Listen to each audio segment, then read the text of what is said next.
অনেকের মধ্যেই একটা প্রশ্ন যে আওয়ামী লীগকে ছাড়া নির্বাচন কি উৎসবমুখর হবে, প্রতিদ্বন্দ্বিতামূলক হবে? যদি না হয় তাহলে আন্তর্জাতিক অঙ্গনে কি এটা গ্রহণযোগ্যতা পাবে? এর উত্তর দেওয়াটা খুব এই মুহূর্তে কঠিন, কিন্তু কিছু বাস্তবতা আছে। সেই বাস্তবতা আমরা অতীতের অভিজ্ঞতার আলোকে বলতে পারি। এটা সত্য, আওয়ামী লীগের অভাবটা পূরণ করা কঠিন।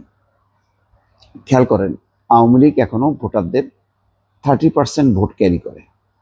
যদি আরো কমান 20%, 20, 25 বা 20 থেকে 23, এই মেজারমেন্টে যদি আপনি বিবেচনা করেন, এটা একটা বিশাল জনগোষ্ঠী। তার মানে প্রায় 1-1.5 কোটি আওয়ামী লীগের 1-1.5 কোটি ভোটার ভোটদান থেকে বিরত থাকবে। তারা কি সিদ্ধান্ত নেবে? তারা কি বিএনপিকে ভোট দেবে? তারা কি জামাতকে ভোট দেবে? নাকি তারা কৌশলে জাতীয় পার্টি বা অন্য কোনো দলের ব্যানারে তাদের স্থানীয় পর্যায়ের কিছু নেতা অংশ নেবে, সেখানে ভোট দেবে? আসলে ভোট দেবে না তারা, এটা পরিষ্কার।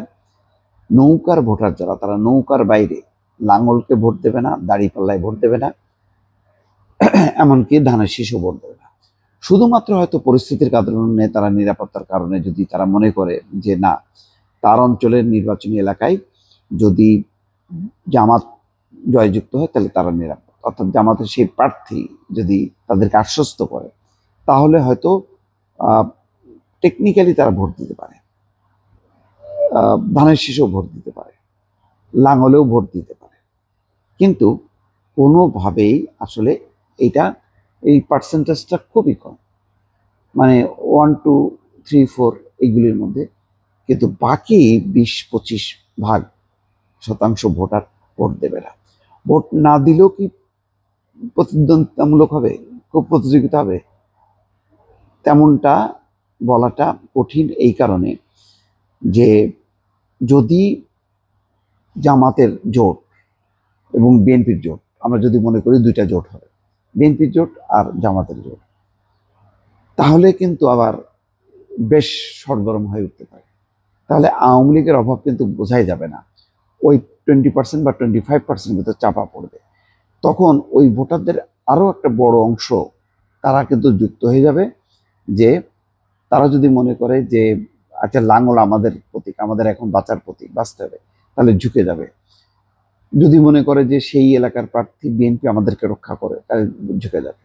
অর্থাৎ দুই দল যদি তাদের সর্বশক্তি নিয়োগ করে মানে নির্বাচনী মাঠে, এবং খুব তুমুল প্রতিদ্বন্দ্বিতা হয়, এবং যদি এটা নিশ্চিত যে জামাতের জোট আর বিএনপির জোটের কথাবার্তার কিন্তু ভিন্নতা আসবে, বারবার বিএনপির পক্ষ থেকে কিন্তু জামাত শিবির রাজাকার এই কথাটা কিন্তু আসবে। আর এই কথাগুলো যত বেশি উচ্চারিত হবে, আওয়ামী লীগের ভোটগুলো কিন্তু বিএনপির ঘরে যাবে বা বিএনপির বাক্সে যাবে, এটা বলা যায়।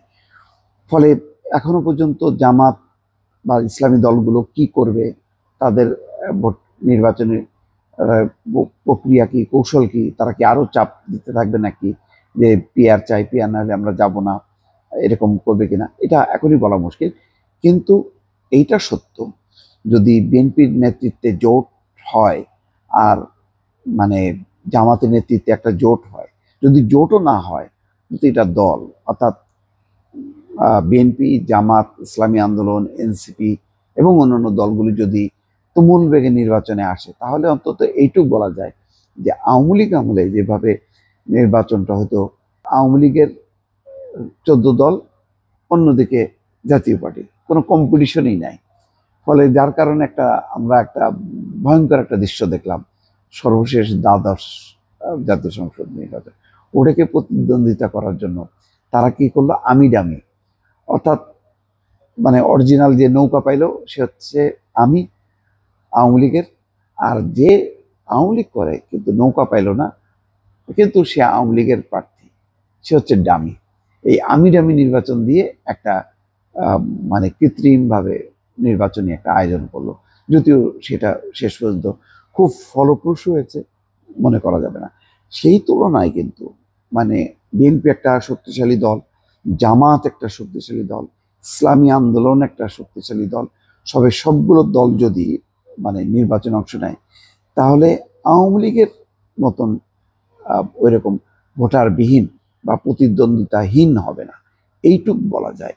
তবে পূর্ণাঙ্গভাবে মানে একেবারে আওয়ামী লীগ, বিএনপি, জামাত মিলে যে 15 বছর আগে অর্থাৎ 2008 সাল পর্যন্ত যেই নির্বাচনটা হইতো, সেই নির্বাচনের আবহাওয়া কিন্তু তৈরি হবে না, এটা বলা যায়। দর্শক ভালো থাকবেন। আল্লাহ।